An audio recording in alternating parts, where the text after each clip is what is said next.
Boa noite para você que está aqui, boa noite para quem está online. Espero que também tenhamos algumas pessoas conosco, né?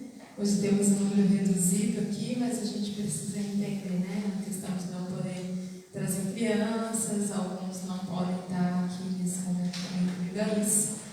Mas graças a Deus por vocês que estão aqui. Eu queria propor duplas, mesmo que vocês fiquem um pouco longe, refletindo um pouquinho a respeito dessa frase que está sendo projetada ali. Vou pedir já desculpa de antemão. Na hora que eu fui salvar, eu salvei em PDF, então a gente tem toda essa margem do computador junto, eu não consigo lançar só o slide. Então vou tentar isso da próxima vez, né? Primeira vez que fica assim.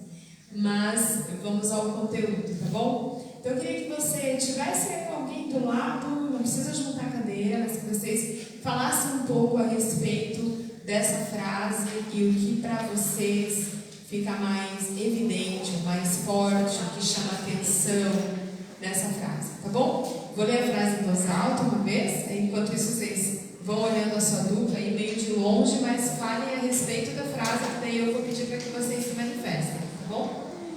Lembra que a gente falou sobre isso, gente? Que eu queria tentar, apesar de estarmos no momento de pandemia, eu queria tentar algo em que vocês pudessem participar um pouco também. Eu entendo que o aprendizado, né, não é só para as crianças, mas para nós também. Quando a gente participa, quando a gente troca informação, a gente aprende mais do que simplesmente como ouvinte, tá? Então essa é a ideia. Mas depois eu vou ter minha fala, ok? Então vamos lá.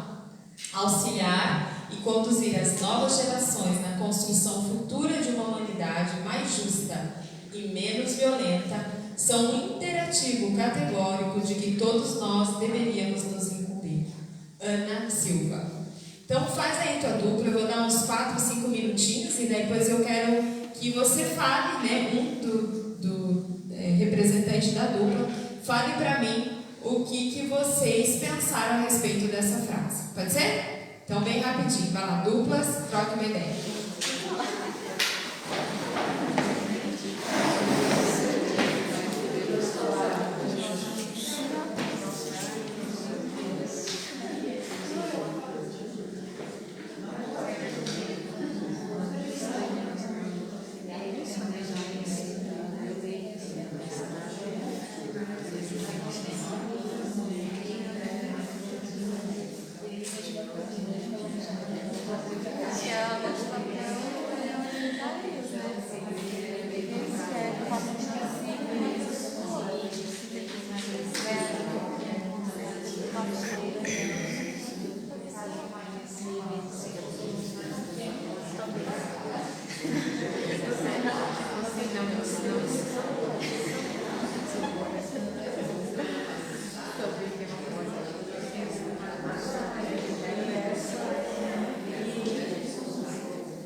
perceberam que saltou? Bom, a gente compartilhou aqui, eu compartilhei com ela uma experiência pessoal minha e ela compartilhou com a Sara, já que a gente vivenciou essa semana a construção da arca. Né? E eles estavam observando que cada um tem o seu momento ali, né, de entrada na arca e tudo mais. E aí a Lorena falou que está ensinando as crianças sobre isso, né? Sobre como cuidar, ter cuidado uns com os outros, cada um é diferente, né? Acho que é isso. Obrigada. Qual é aqui? Você vai falar? Desculpa, seu nome? Dirciane. Dirciane.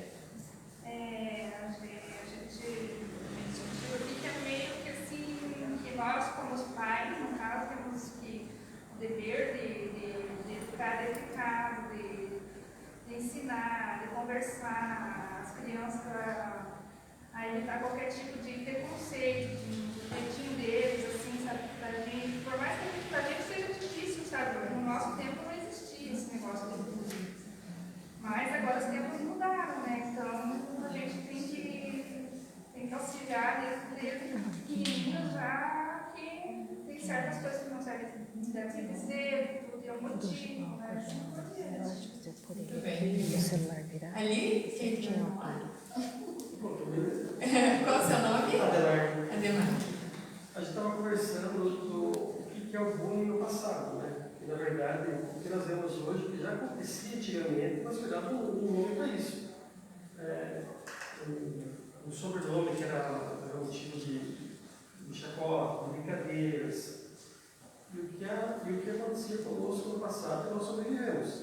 E hoje nós ensinamos que não é para nossos filhos para não praticar, para não fazer. E a gente acaba cultivando muitas outras coisas também. Essa politicamente correta, deixamos eles sem. E é mais uma situações. Tudo baseado na politicamente correta, não deixar fazer isso, ou não deixar fazer isso.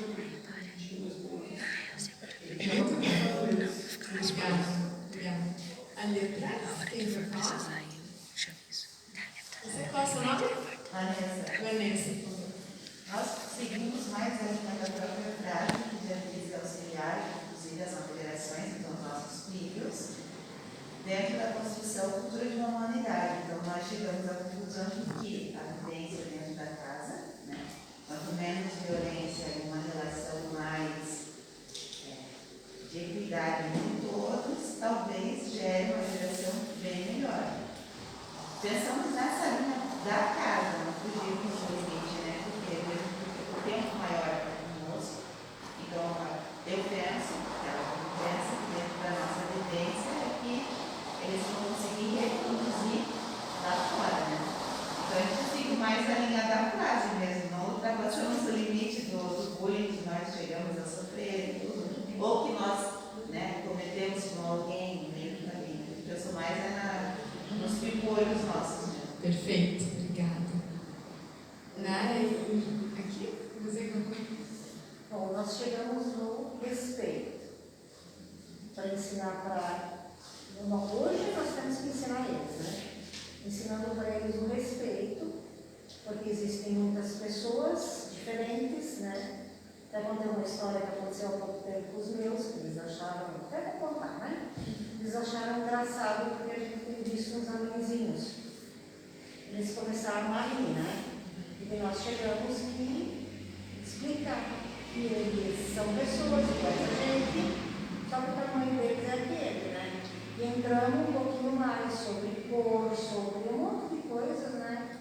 Eles têm que ter respeito, porque se eles não tiverem respeito, o dia que alguém falar alguma coisa para eles, e ela concordou comigo, do respeito. Respeito, muito bom, obrigada. Quem me fala? Então, na verdade, baseado na frase mesmo, né, é o nosso dever, enquanto pais, de ensinar os nossos filhos, né, a não fazer ao próximo o que você não gostaria que fosse feito para você mesmo, né, tratar o outro com respeito. Com relação a nós em casa, o Luan sofreu bullying durante um certo tempo, já no pré-escolar, e isso teve bastante consequências porque ele não queria nem ir para a escola mais.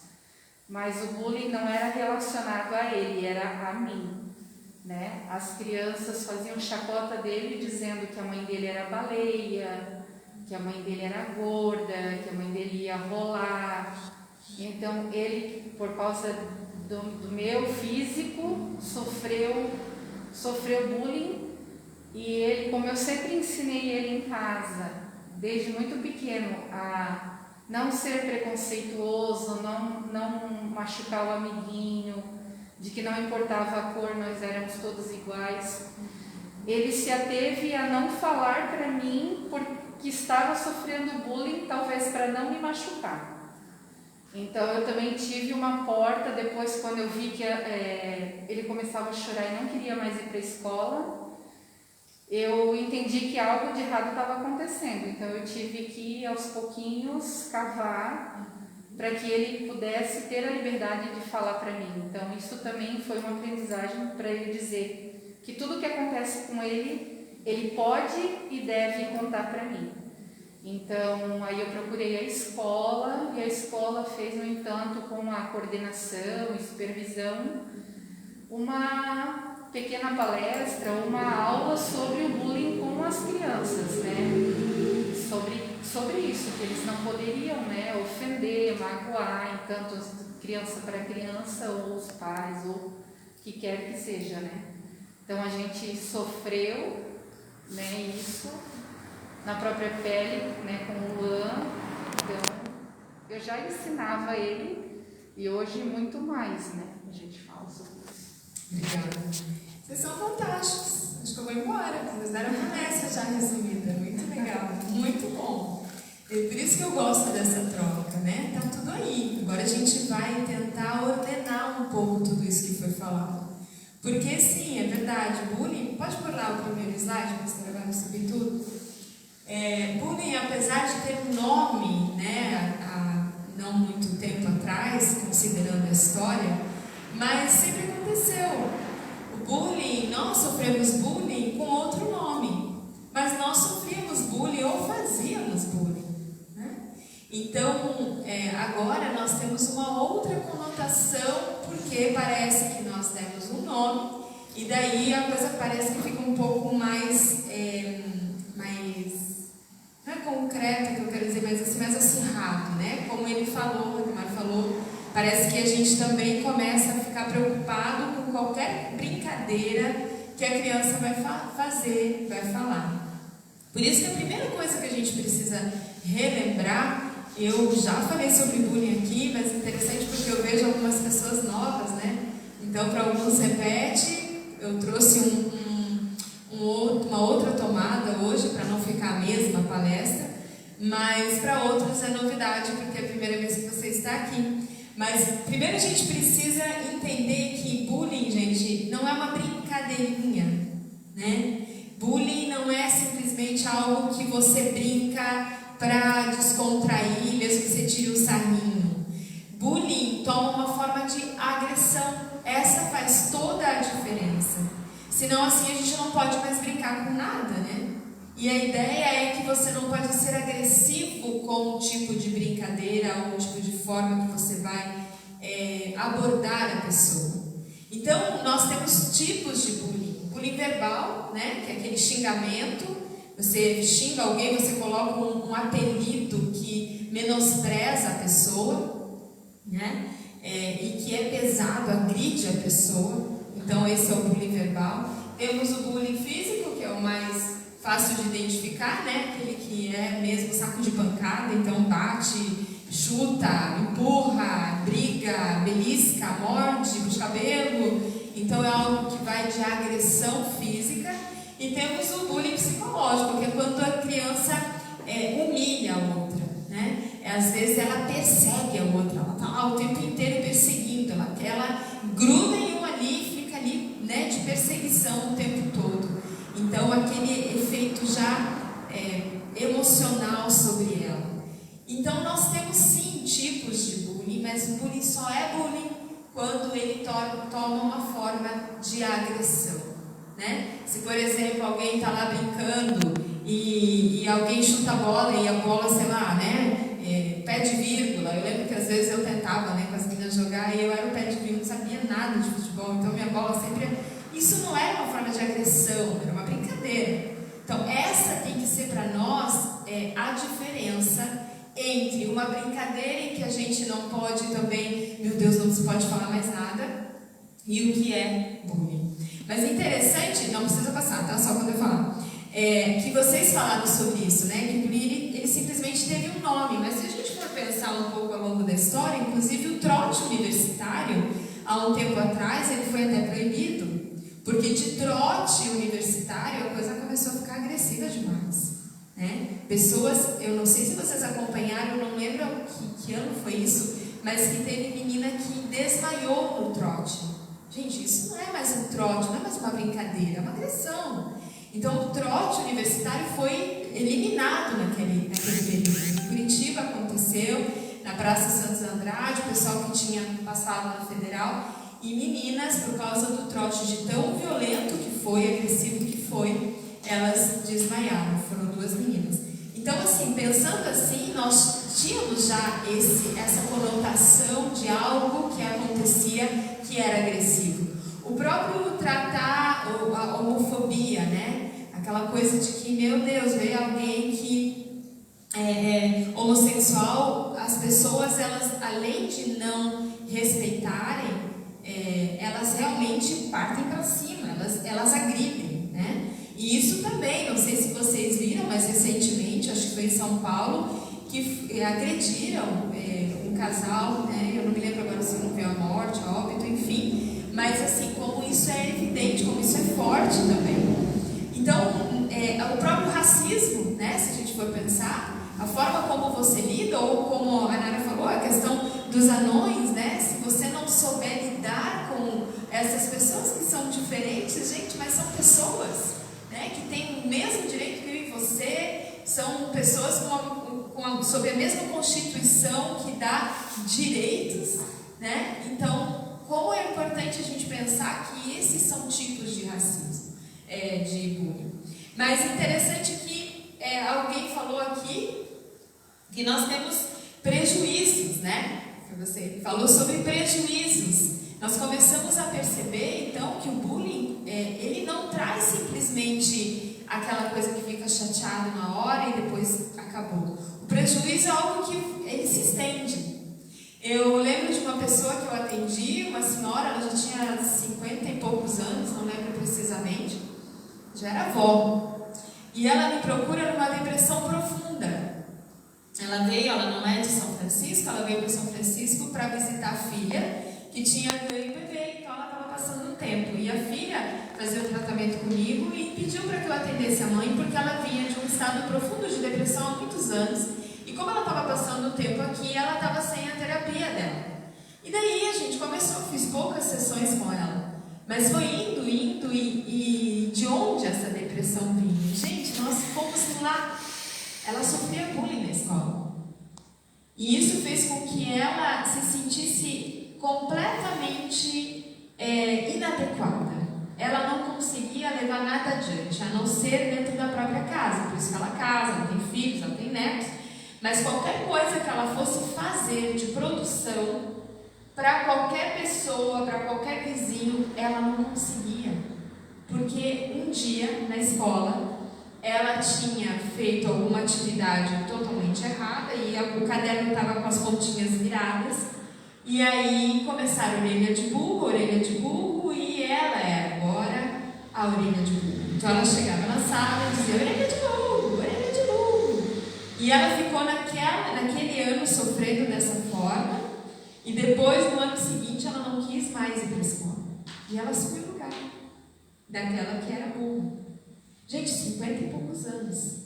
Então, sim, tem prejuízos. Se a gente não cuidar, acarreta prejuízos. Pode passar, pastor.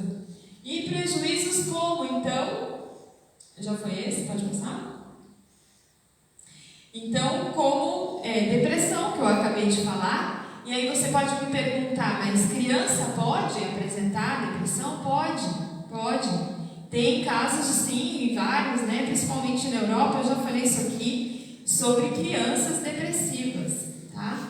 Então, sim, pode uma criança ter uma depressão. Podemos ter crianças ansiosas também, por causa, né, dessa situação onde tem perigo para elas, então começa a gerar ansiedade, e daí a gente olha num modo geral e pensa, nossa, mas como essa criança é ansiosa? E às vezes a gente também já taxa como um diagnóstico, aquela criança tem ansiedade, e não como consequência de algo que ela está vivendo no âmbito escolar, por exemplo, né? Não necessariamente precisa ser na escola, pode ser na rua, a gente vai falar outros modos também que o bullying pode acontecer. E as fobias, que são os medos, né? E daí aqui entra quando, né, o Luan não quis mais ir para a escola.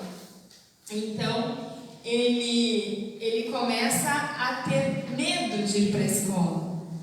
Eu não quero mais ir, porque o constrangimento que a criança passa é do tamanho que ele então começa a ter medo do ambiente escolar, não é mais da pessoa. Ele não foca só no fulano, no ciclano, ele expande isso, né? Então, como é importante a gente perceber quando uma criança, por exemplo, começa a falar, não quero mais ir para a escola. Então, vamos pensar por quê? Ai, que preguiçoso, você tem que ir para a escola, porque toda criança estuda, gente, ok, mas certamente tem alguma coisa acontecendo, então, né, a gente tem que estar atento aí também. E tem a fobia social.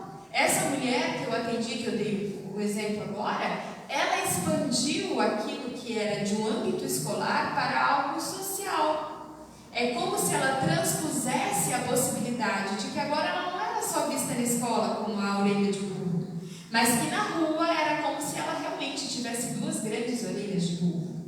Aliás, ela conta, né, que em algumas vezes ela ia no espelho e ficava fazendo assim, porque ela já começou a enxergar quando era criança, como se ela tivesse duas orelhas de burro.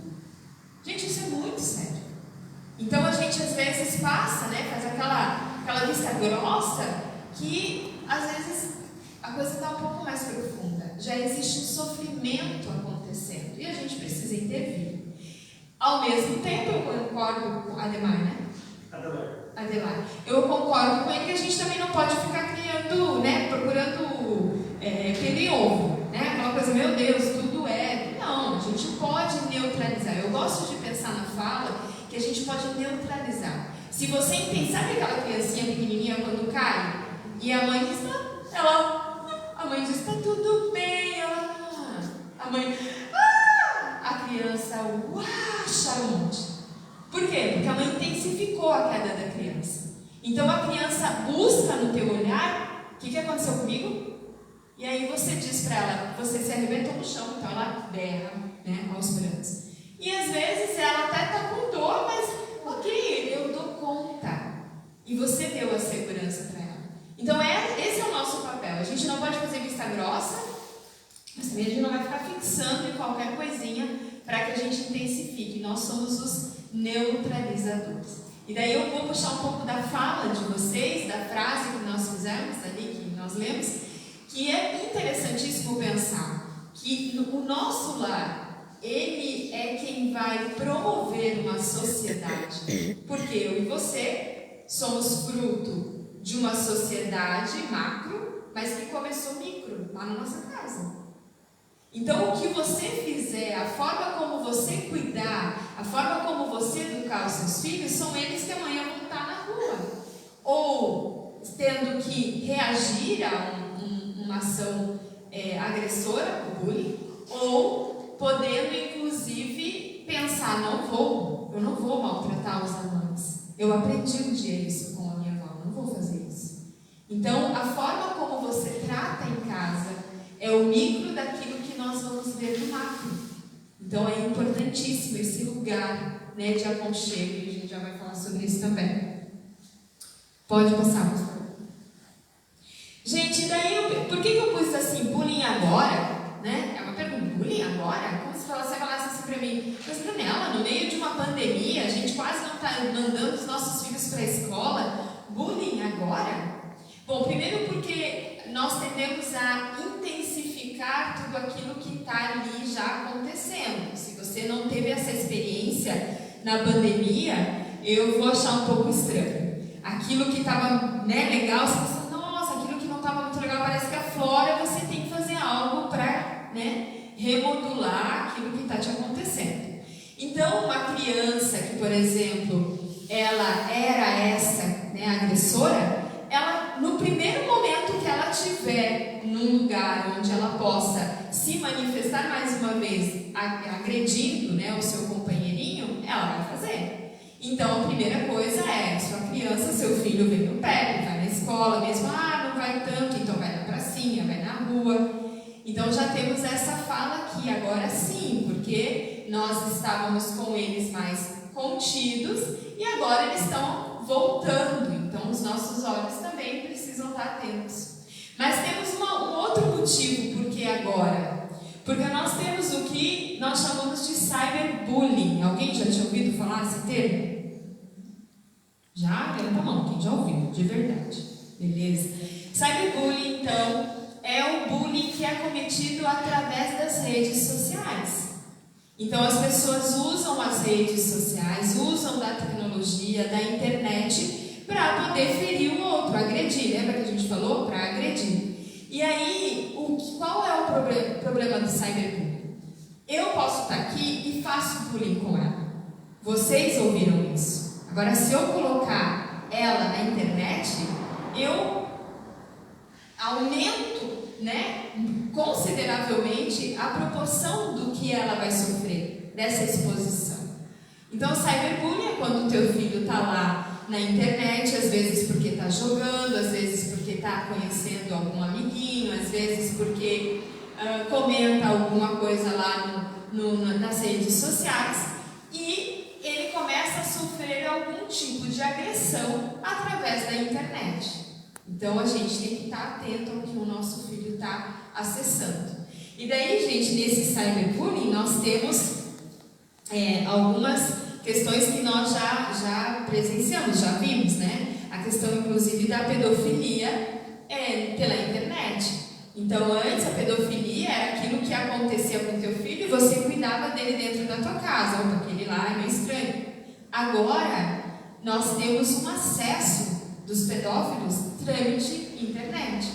Então, alguns, né, jornais já relataram que pegaram o computador de fulano com tantas fotos de crianças e assim vai. Então, a gente precisa estar atento ao que os nossos filhos estão buscando. E outra forma também é o sexting. Esse é mais feito, cometido com adolescentes, mas também é uma forma de bullying. Por quê? Ele usa de exposição sensual ou erótica e é muito focado nas adolescentes, porque é a fase onde os adolescentes querem se autoafirmar, querem se descobrir, então eles lançam lá uma isca e, né, conseguem buscar algumas pessoas nesse lugar. E aí temos lá o que se ouviu bastante, até agora, né, deu uma quietada, mas vocês vão lembrar, que era a tal do nude selfie, né? Então as meninas por aí que passavam fotos para o namorado ou para alguém que tinham acabado de conhecer, seminuas ou nuas. E daí isso era expandido, era jogado lá na internet, né, para várias pessoas. E eu já vi, se você quiser, você pode procurar na internet, depoimentos de meninas que ao fazerem isso, depois tiveram sérios problemas no corpo, fisicamente, porque elas trouxeram o que a gente chama de transtorno de conversão, elas trazem para o corpo aquela dor. Então, pessoas que depois, por causa disso, começaram a se cortar, pessoas que começaram a engordar, pessoas que ficaram depressivas ao extremo de estar na cama jogado, transferindo para o corpo que eu expus e agora não dou conta disso. Então nós pais somos esses protetores, né? Nós precisamos cuidar, porque você pode pensar, tá, mas uma adolescente, ela que quis, ok, eu entendo, ela já tem vontade, parece que você diz para ela, você está fazendo porque você quer. mas esses, né, que são os que vão entrando, vão manipulando, eles jogam muito bem com a mente delas. E isso faz com que elas sejam enredadas. Então, olha como é perigoso. Antes nós tínhamos mais um suposto controle, ainda assim, a incidência de abusos é enorme, tá? Enorme. Assim, eu acredito que das pessoas que eu já atendi na minha vida, 80% das mulheres, principalmente, e alguns homens também, já sofreram algum tipo de abuso na infância e na adolescência. Então isso é sério demais. Imagine hoje que nós temos uma porta aberta na tua casa, na minha casa. Então a gente tem que estar muito atento quanto a isso também. Tem um caso de uma pessoa aí da internet que pegou, lá de São Paulo, ele pegou 40 alunas de 13 a 15 anos, fotos de escola, da escola, assim, pegou, entrou, às vezes lá tem, né, o quadro das alunas, o quadro do terceirão, né, as meninas que postavam fotos. Ele pegou 40 fotos de escolas diferentes e colocou com o título As Meninas Mais Safadas da região lá deles de São Paulo. Então imagine, você tá lá com a filha, né, e de repente ela acorda de manhã, um monte de comentário, um monte de coisa, tá lá ela sendo comentada como a mais safada. Aí parece tão pequenininho, mas imagine, né? Alguém joga lá, nem conhece, só que daí o coleguinha da escola já olha para ela e diz, tá safada. Aí o outro que quer se aproveitar já chega perto e fala, então a gente pode fazer alguma coisa hoje à noite. E aí elas se expõem de uma forma que elas nem imaginavam que isso poderia acontecer. Então, muito sério, a gente precisa estar atento com isso também. A outra, não, volta lá, pastora, mais uma lá. A outra chama cyberbaiting, que chama, né, em inglês, que também, gente, tudo é nome, mas vocês precisam saber do nome, né? Porque vai ter uma hora que vocês vão acessar e vão dizer, peraí, eu já ouvi falar sobre isso, é verdade. Puxa no Google, olha de novo para se lembrar, mas é importante você saber. Esse último diz respeito agora ao bullying feito para com os professores. Então a turma elege a Brunella e diz, olha, você vai infernizar a vida da professora, uma professora da professora, você vai infernizar a vida dela. Então eu fico lá, eu infernizo, eu provoco, eu levanto, eu desafio, até que essa professora ela perca o controle. E aí geralmente é alguém que a turma diz, vamos sacanear, vamos acabar, vamos fazer essa pessoa perder o emprego. E eu atendi uma vez uma professora que por causa desse tipo de comportamento ela teve que se afastar da escola. Quando ela retornou, ela estava como supervisora das turmas e um certo dia ela foi para a sala de aula porque a professora de artes tinha faltado. Uma outra turma, não era mais a turma dela, estava tudo ok, já tinha passado, ela já tinha, né, tido esse tempo em casa e ela entra na sala de aula, ela está dando aula, ela tem um surto psicótico. Então, ou seja, ela teve um surto, ela começou a olhar para todo mundo como se todo mundo estivesse olhando diferente e uma situação, e ela começou a ter um surto psicótico. Ela teve que ser retirada, levada até o hospital psiquiátrico para poder tomar medicação. Claro que eu não estou dizendo aqui que qualquer um de nós poderia ter um surto psicótico. Ela tinha um perfil para isso, ok? Mas nós não sabemos quem tem perfil. E ela nunca tinha tido um surto. Então, olha como isso também se torna grave, como a gente precisa tomar o cuidado necessário. Agora sim, professora, pode passar. Gente, mas então, como identificar? Né? Então, nós já falamos, faltar à escola, não quero ir para a escola. Né? Não quero ir para a escola. Não, de novo, não quero ir para a escola. Você vê que é um sofrimento para ir para a escola. Ou não quero ir lá na rua, não quero ir lá na casa de não sei quem. É um sofrimento para isso. Tá? Então, primeira coisa. Segunda coisa bem importante, principalmente para crianças, né? Não adolescentes, mas mais crianças, eles relatam muito dor de barriga e dor de cabeça, porque a criança ela somatiza esse medo, essa angústia, essa ansiedade. Então começa, vai para a escola, mas tô com uma dor de barriga. Uma mãe me procura no dia em que ela percebeu que era sério, porque o menino dizia, não quero ir para a escola, não, você tem que ir, porque tu quer, e ele não falava por quê, né? E daí ele chegou um dia e falou assim, na frente da escola, ele disse, mãe, eu não consigo entrar aí, não dá mais. Como assim? Aquela bronca, na hora que ele foi descer, ele não parava de vomitar, ele não parava, ela ficou desesperada, foi no pronto-socorro, tomou plasma, mas assim, foi terrível. E aí ela veio me procurar.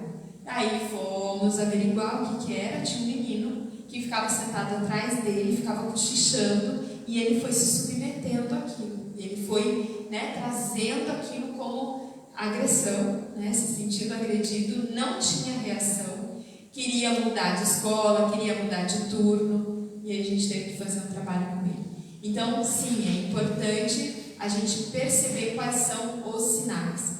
Então, falta nas aulas, para os professores, poxa, fulaninho está faltando. Claro que algumas vezes é pela questão até de algum problema familiar, mas a gente tem que estar atento se na tua sala, onde você está com os alunos, se eles não estão sofrendo bullying ali, debaixo dos teus olhos e você não está percebendo.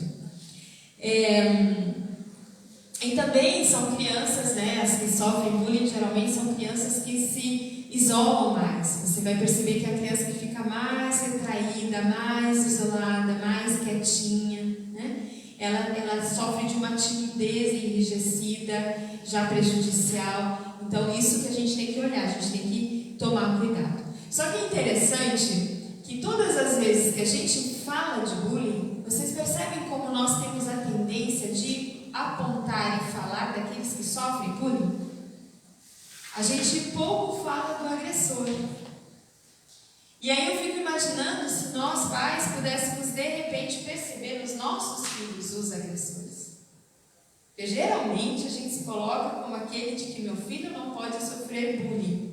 Só que, gente, o que faz o bullying, ele também é uma criança. E de alguma forma, com algum tipo de sofrimento, você pode ter certeza disso. Então nós precisamos também entender o lado do agressor. E aí, como identificar se teu filho ou meu filho podem estar cometendo bullying? Então, quando ele repete muito coisas pejorativas sobre amigos, quando você percebe que ele não fala mais do amiguinho fulano de tal, mas te traz uma conotação sempre muito brusca, muito severa com relação a ele. Quando o seu filho, você percebe ele mais agitado, quando ele tem rompantes em casa. Essas são características das crianças que podem estar fazendo bullying. E daí o que faz a criança sofrer ou fazer bullying? Geralmente, gente, nós temos uma estrutura familiar por trás disso e uma questão da personalidade da criança. Então tem a criança que ela se submete ao bullying e ela sofre com aquilo. E ela vira vítima. Eu dei um exemplo, Aquela mulher de 50 e poucos anos, ela virou vítima por toda a vida. Ela assumiu aquele lugar de vítima. Tem outras que sofrem bullying e por causa disso são os futuros agressores. Eles sofreram tanto que é como se tivesse um instinto de vingança. Então vem aquilo como se pudesse, não tem problema que foi Pedrinho que eu nunca mais vi na minha vida, mas agora o Joãozinho que vai sofrer o que o Pedrinho fez comigo. Veja que é uma coisa que, se a gente for pensar, não tem muito senso, porque não está voltando para lá, mas ele acaba refletindo para outras relações aquilo que ele viveu. E aí nós temos os possíveis agressores, porque sofreram bullying. Podemos ter aqueles que simplesmente se vitimizam, e não porque é pobre de mim, mas melhor, vou reformular a frase aqui, que se tornam vítimas. E temos aqueles que, por alguma situação dentro de casa, alguma agressão do pai, da mãe, algum modo imperativo de agir, acabam refletindo isso mais aonde eles podem agora dominar. Eu sou muito dominado em casa, não tenho voz, não tenho fala, tudo, né? E aí aqui eu encontro, acho, você é o fraco, eu posso te dominar. Então eles repetem isso. Por isso o nosso cuidado de novo lá, de estar atento, né? Se o nosso filho está sofrendo bullying, se ele é o tipo que está sendo a vítima ou pode ser um futuro agressor, se o nosso filho já é alguém que está cometendo bullying, então como a gente pode intermediar isso? E aí, próximo. Esse aqui. Então, como cuidar dessa vítima? O que a gente pode fazer para que a gente possa olhar para o nosso filho? Seja ele porque sofreu ou porque ele comete, né, algum tipo de agressão. Então, a primeira coisa assim, que eu entendo que, tanto para um quanto para outro, e já explico o porquê, é sobre um limite. Pensa comigo, se eu estou te agredindo, eu preciso entender o meu limite para dizer, não, para, porque ali é o espaço do outro. Se eu estou sofrendo agressão, eu preciso dizer, ei, para, esse é o meu corpo. Ei, para, por que você está falando assim de mim? Então nós precisamos ajudar os nossos filhos com relação ao limite. Agora eu quero linkar algo que nós já falamos aqui, olha que interessante.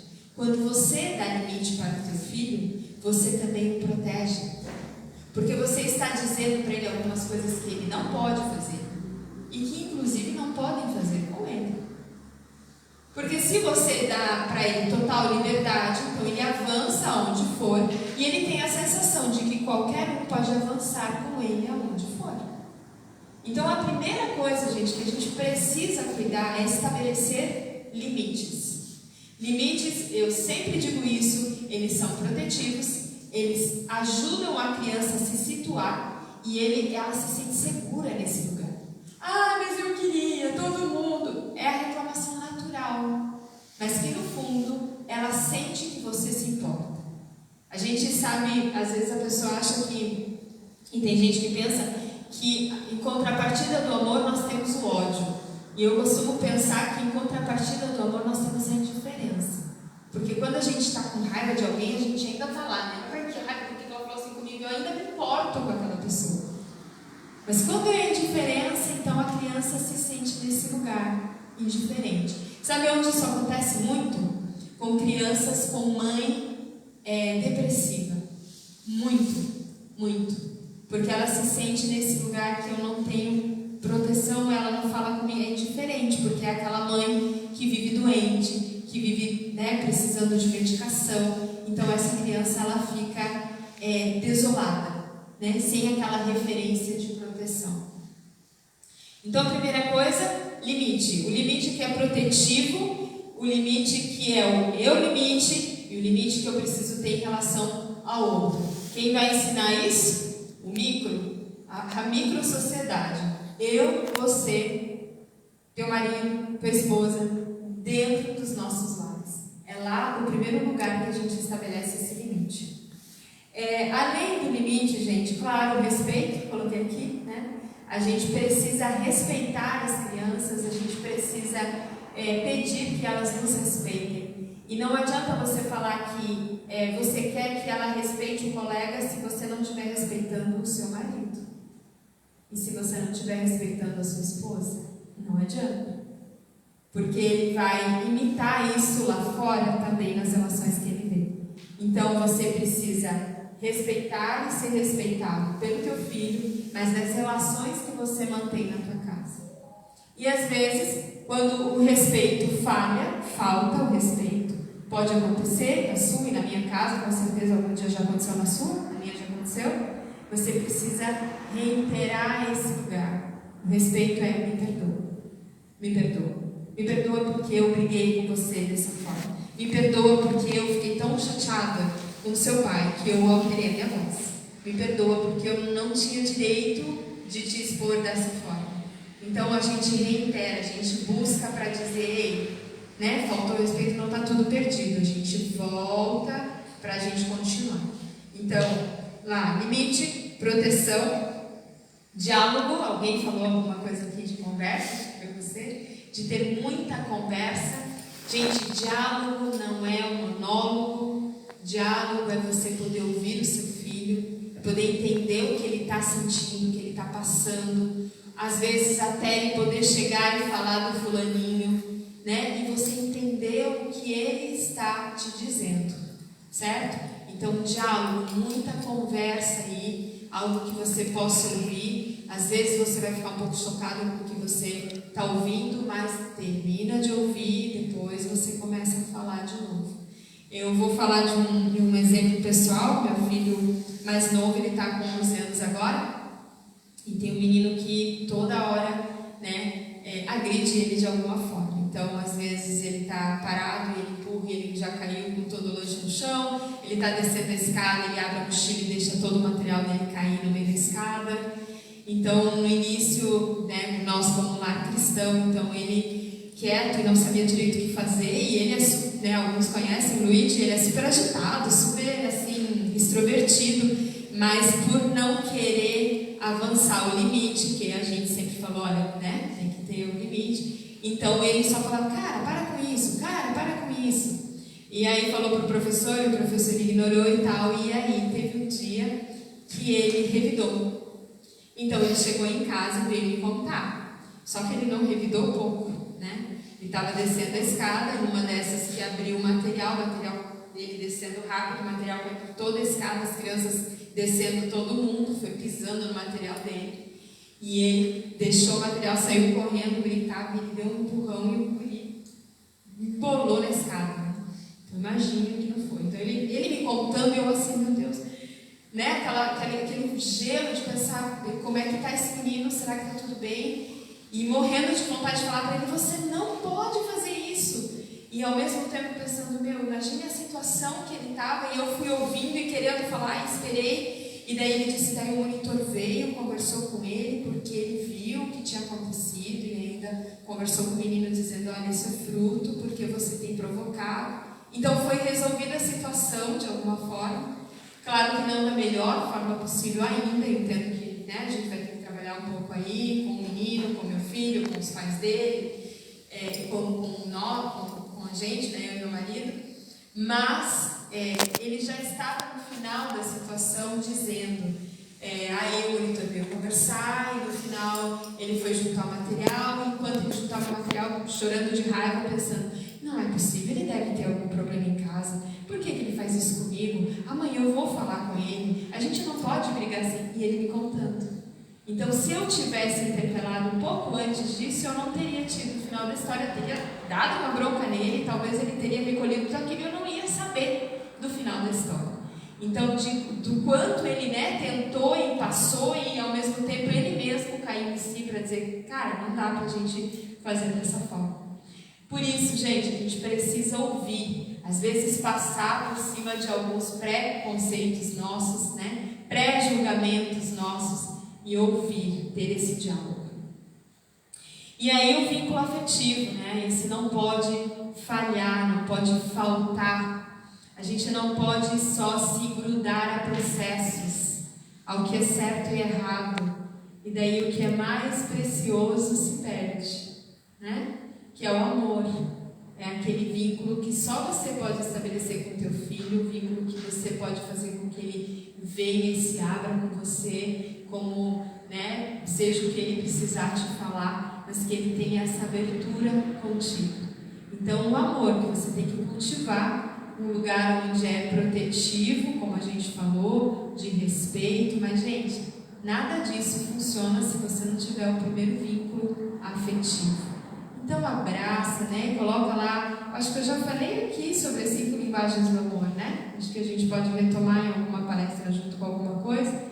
Mas retoma lá. Retoma o abraço, o elogio, o tempo de qualidade, né? O dar uma lembrancinha, o fazer um agrado. Retoma esse lugar para o teu filho onde ele possa se sentir amado. E eu entendo que onde a gente estruturar isso, a gente volta lá. Pode pôr de novo lá, pastor, o próximo. Pastor?